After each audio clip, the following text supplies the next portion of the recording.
tambalang kumikinang. Nicole Ayala and Diego Bandido.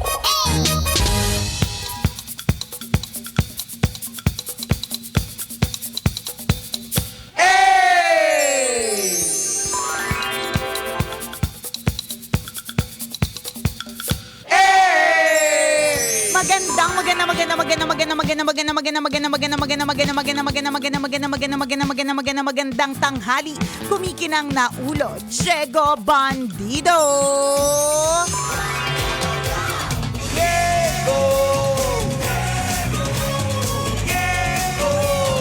Go, Diego, go. Magandang tanghali. Kumikinang ina.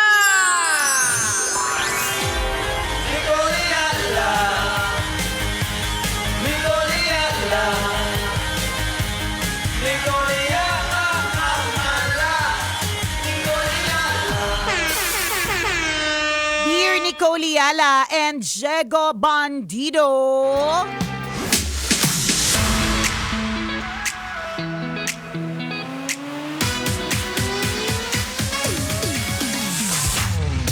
Lagi po ako nakikinig ng inyong programa kapag katanghali at natutuwa po ako sa inyong mga hirit. Hindi lang po ako natutuwa sa misis ko. Normal lang po ba na ang misis ay hindi nagsasabi kung ano ang kanyang mga ino-online shopping? Nako, lagot ka! Hoy! Mali yung tanong mo!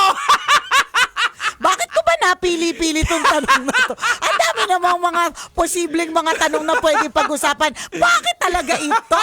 Nakakaloka. Kasi po, bigla na lang po akong nagugulat na may mga dumadating na parcel dito sa bahay. Gusto ko man siyang pagalitan, baka naman sumama ang loob. Pero hindi po ba dapat sa mag-asawa ay nalalaman ang mga ganitong mga bagay? Thank you, kumikinang natambalan at naway patuloy ang inyong pagkinang hanggang 2026.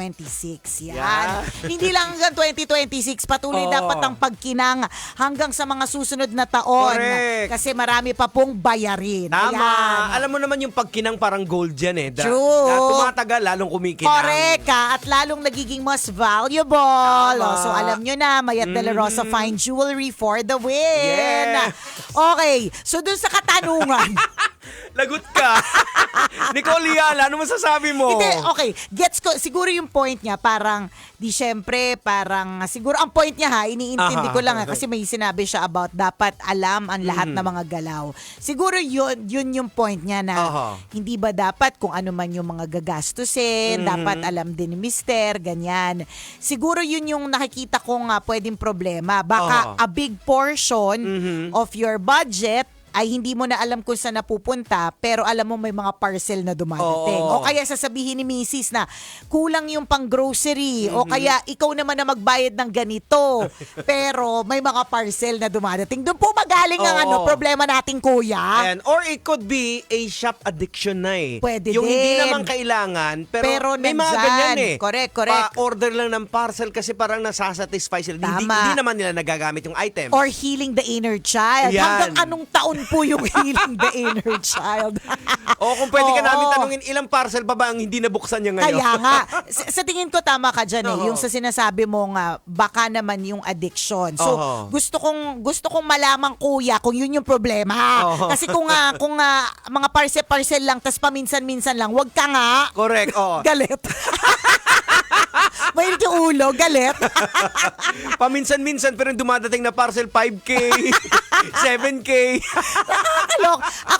Ako sa tingin ko wala namang ako nakikitang masama kung halimbawang malinaw naman kayong dalawang mag-asawa sa mga budgeting. Yan.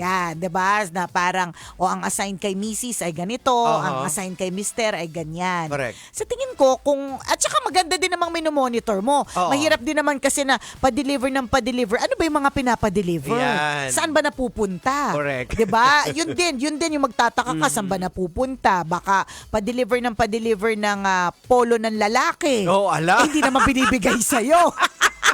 Yun nakakapagtaka. Oo. Pero yung paminsan-minsan bibili ng lipstick o Ayan. kaya natuwa dun sa damit o kaya natuwa sa sapatos, ang paminsan-minsan naman ay okay lang Oo. naman. Alam nyo, especially sa mga babae, sa mga misis na naiiwan sa tahanan, na Yan. talagang nag-aayos sa tahanan, napakalaking boost po ito para sa kanila Yung maliliit lang ng parcel. Pero magkaiba na rin po kung to turn into addiction na siya ng shopping.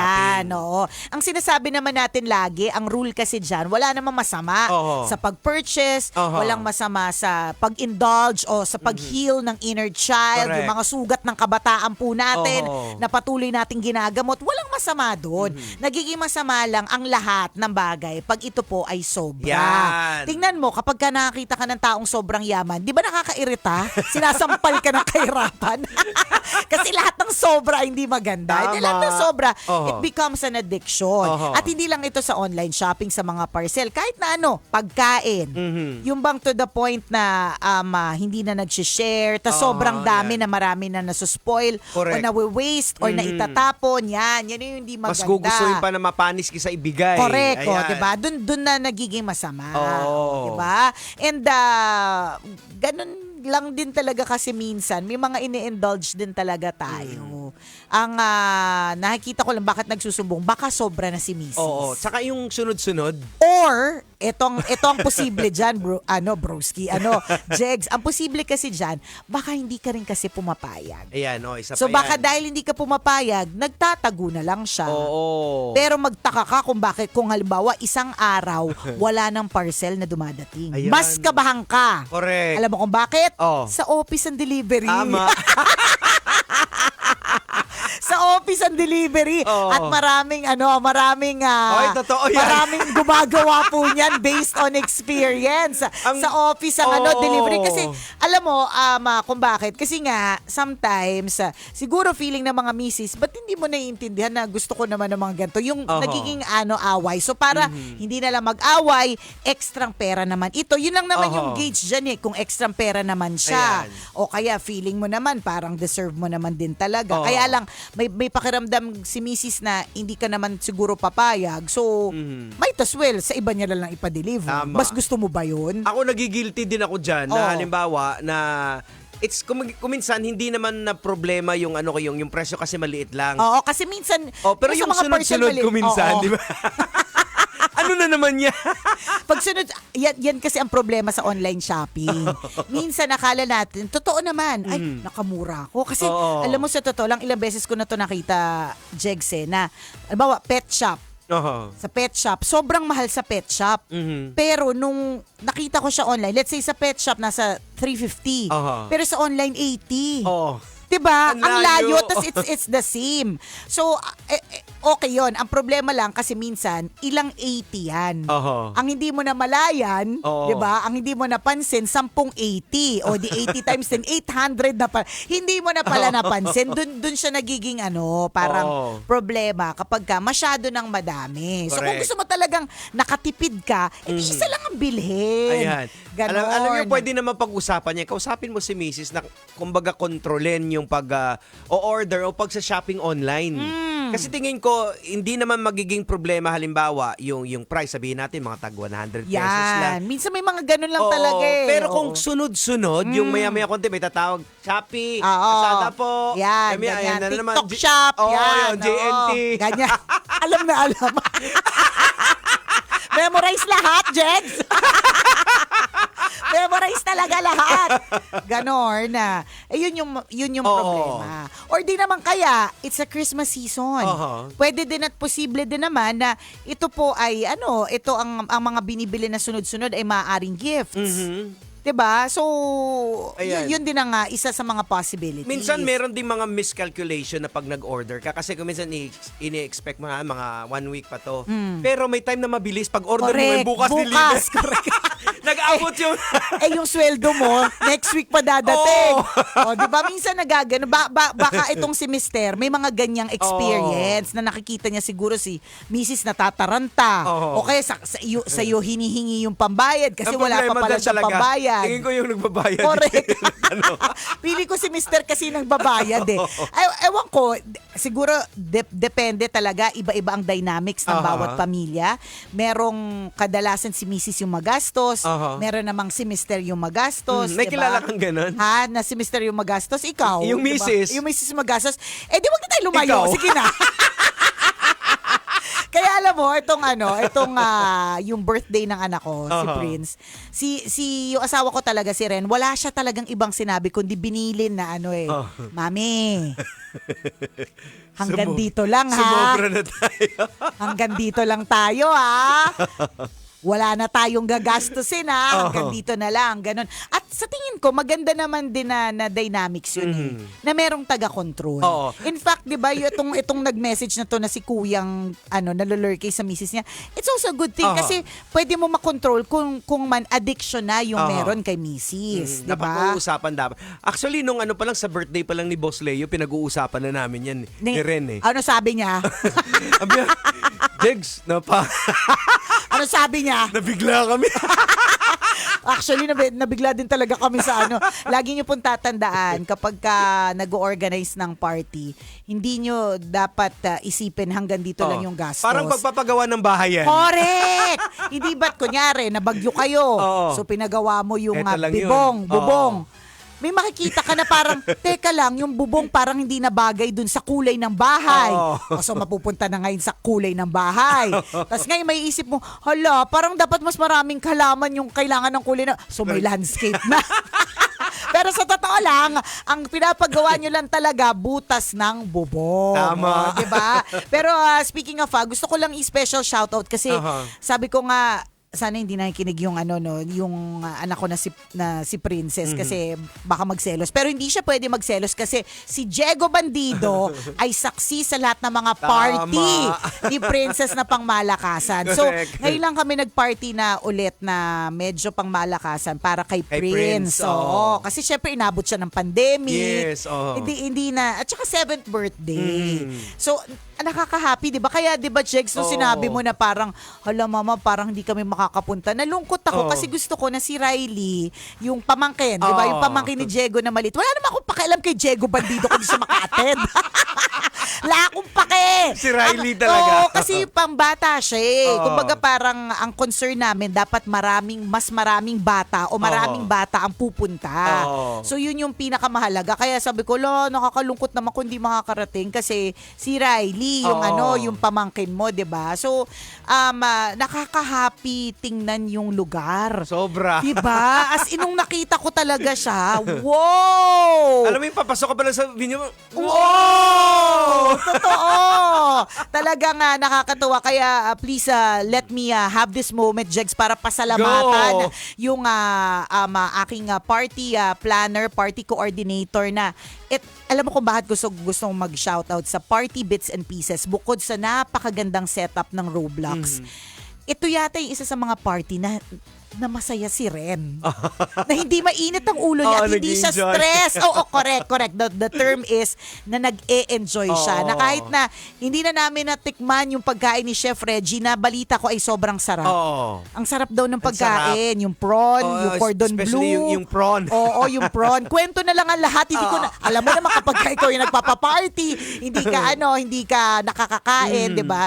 So, kahit hindi siya masyado nakakain nung napakapangmalakasang menu ni Chef Reggie, nakita ko na nag-enjoy siya. So, ibig sabihin nun, it's a good indication na very organized yung party. Lahat ng gusto niya ay gusto niya makita at gusto niyang, yung mga binili niya ay nandun. Hindi siya stress. Alam mo yung indication ko kay Papa Ren na hindi siya stress nung umupo na siya, nakikipagkwentuhan. Yes, correct. Aligagayan pag may event, nakakayo yan paikot-ikot. Tama. Tapos nakakunot yung noo. At imposible hindi mo siya makita. Tama. Kasi ang laki-laki niya.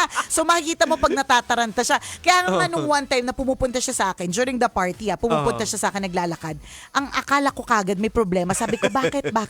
Okay ka lang? Sabi ko, bakit? Anong problema? Sabi niya, wala. Lalakad lang ako. Okay. And in fact, nung pag-uwi namin ng bahay, sabi ko talaga sa kanya, Daddy, gusto ko lang tong sabihin oh my God, hindi ka nagalit buong party. Gusto ko lang ikaw i-shout out, sabi ko, na hindi ka na-stress. Kasi may mga tinuro ako sa kanya mga events namin. Sabi ko, tingnan mo to. Yung yung rep magnet sa rep namin.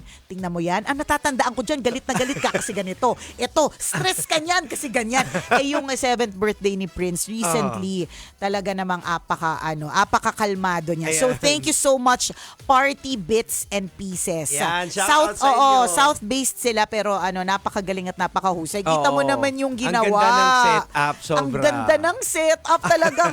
Sobrang saya ko talaga. Super duper to the maximum level. O, diba? O mamaya papasalamatan ko din yung iba pa. Oras natin mga kabisyo, 12:39. Ako kumpaka. Alin? Diego Bandida. At ako, Nicole Yala. Kailangan mo bang i-memorize yan? Basic!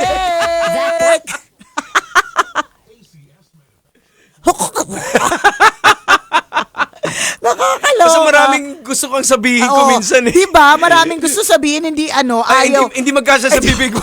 Nag-uunahan sila eh. Nakakaloka. So again, shout out to Party Bits and Pieces. Napakagaling, napakahusay. Umiikot yung mga Roblox Yun character. nga, yung pagdating pa lang sa venue, sabi, wow! Ganun talaga. Tsaka 'di ba, Jegs, na alam mo naman, napaka-maximalist kong person. So, ibig sabihin ng yung nakita mo sobrang maximalist lahat, 'di ba, ng mga bagay-bagay. So, ang saya ko ang saya-saya ng mata ko. 'Di ba? Shout out also to yung photo and video na Sophie Studio Photography. Alam mo kung bakit ko sila gusto i-shout out kasi hindi sila nahirapan at natutuwa ako na nagpictorial si Prince. Hindi kasi si Prince introvert po yun. Hindi mo yun basta-bastang mapapapicture. Yung titigil. Kaya sabi ko nga na channel niya yung Nicole Yala mode Yan. yung birthday niya kasi pag correct. tinawag siya, lalapit siya, nag-smile, nagpapicture. Alam mo, totoo ka dyan, Jegs, kasi pag tinatag ako, nakikita ko, nakasmile siya. Mas marami pa po siyang picture na nakasmile kesa yung kasama ko on a regular day. Kasi dito, pag pupunta sa'yo, di ba? Oo, hindi pag tinatawag, tumatakbo. Siguro kasi, dahil nga masaya siya dun sa Roblox party. Yan. Kumbaga parang siya eh. Ay, hindi rin. Meron din kasi kaming may disclaimer kami dyan. Sabi namin, Prince ha? Ang laki ng ginastos namin dito ha? When somebody say picture! May kasama pa na ako. Hindi, pero I think bukod dun sa briefing na yun na it's your party and you have to smile because people, parang binigyan na namin siya ng briefing na people will ask for your picture. So magsasmile ka. Pero kita mo talaga sa body language niya, Jex.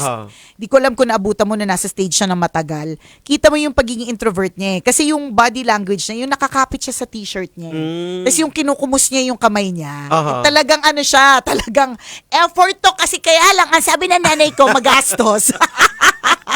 So, bale, di ba? Ngiti-ngiti ka lang. Ayun. So, shout out also to South Inflatables PH, yung inflatable. Nakapag-slide-slide ba dun si Riley? Very nakapag-slide. good. Very good. Tas yung foodcarts.ph, na wish ko lang natikman ko. Kasi, natikman mo ba? Kasi hindi ko natikman. Oo. Actually, Sana hindi pa all. nga nire-release, nilapitan ko na yung hotdog. Sir, pwede na ba yan? Ay, sir, hindi pa. Sige, nabangan ko talaga. So, yung hotdog, may fries, may coffee, may ice cream. Masarap daw yung flavor ng ice cream. Hindi Kwento ako na lang ang lahat sa akin hindi ako nakatikin ng ice cream kasi sa coffee ako eh. Doon ako pabalik-balik ayun. eh. May mixed balls and may popcorn. Yan. At syempre sa Daily Reach, chocolate. Yung Snackverse. Ay, oo nga. Daily Reach Corporation and Snackverse. Salamat. Maraming salamat. And Kiddie Chairs and Tables by Kiddie Chair Rentals. Yon. Thank you so very, very much. Salamat. Ang ganda naman pagpasok mo, syempre yung bungad pa lang doon. Oo, yung labas pa gumagalaw lang ng Roblox. Pagpasok mo parang sa loob ka ng jungle na. Diba? Ang daming Ang daming nangyayari. Ang saya niya talaga. Kaya ako, masaya-masaya din ako sa party na yun. While napagod ako sobra. Alam mo yung pagod kang masaya? Oo. May ganun eh. Merong pagod na mabigat. Pero ito yung pagod ka na masaya. Oo. Ay, shoutout din pala kay Manong Magtataho. Ay, oo, si Kuya Jerry. Shoutout kay Kuya Jerry kasi siya, yan yung mga namin mga pampabusog habang hindi pa na binubuksan yung catering. Correct. Diba? Para konti na lang kainin ng mga bisita. Correct. Strategy. Para makatipid. Tama. para-paraan, mautak, 'di ba? At saka dun sa host na si Handsome James. Oo, ang galing din, Ang galing, ang Oo. galing din. No? Nakakatuwa yung mga host ng mga party, ng mga kiddie party, tsaka ng mga nagmamagic. Oo. Alam mo, ang dami ko na napapanood na paulit-ulit naman yung mga magic, pero manghang-mahakot Correct. every time, Oo. 'di ba? So shout out pati na rin dun sa tote bag. Nakapagpagawa Oo. ba kayo ng Yan, tote oo. bag? O yun, 9 stars. Siya, pambansang kakanin, yung kakanin buffet. Ayan, oo, sarap diba? din. Masarap din. Pati na rin yung photo booth. O, diba? Syempre, shout out natin lahat at naway wala tayong makalimutan ng mga ng mga gusto nating i-shout out. Yan. Yan, shout out din sa mga ibon tsaka sa rabbit na ginamit. Oo, correct. At saka totoo. Ayun, yung photo booth. Print a pic photo booth services. Ayan. Tsaka yung Le Parc Events Hall Oo. na napakababait nung Ayan. nung mga nandyan. So Correct. thank you so very much. Salamat sa inyo lahat. Salamat. O, Oo. di ba? At nung sinabi ni Prince dun sa kanyang message na see you next year, hindi po yun totoo. Sabi niya, see you next year. Ano? Nakakaloka. Pero happy naman. Oo. Yun yung mga, yung alam mong worth it naman yung gastos mo. Yun. Ayan. Oy, batiin ko lang din pala birthday ngayon kasama Sino? namin sa bahay yung mama ni Riley. Birthday niya November 17.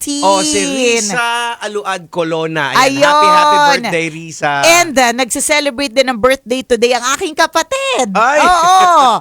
Siya Kathy Gaite. Ayan, Happy Kathy, birthday! happy birthday! Ayan ang daming November babies. Oo nga. Mga ginawa nung Valentine's. Salamat na marami sa pagtutok. O siya, kwento na may wagang Bornay. Later. Bye! Bye!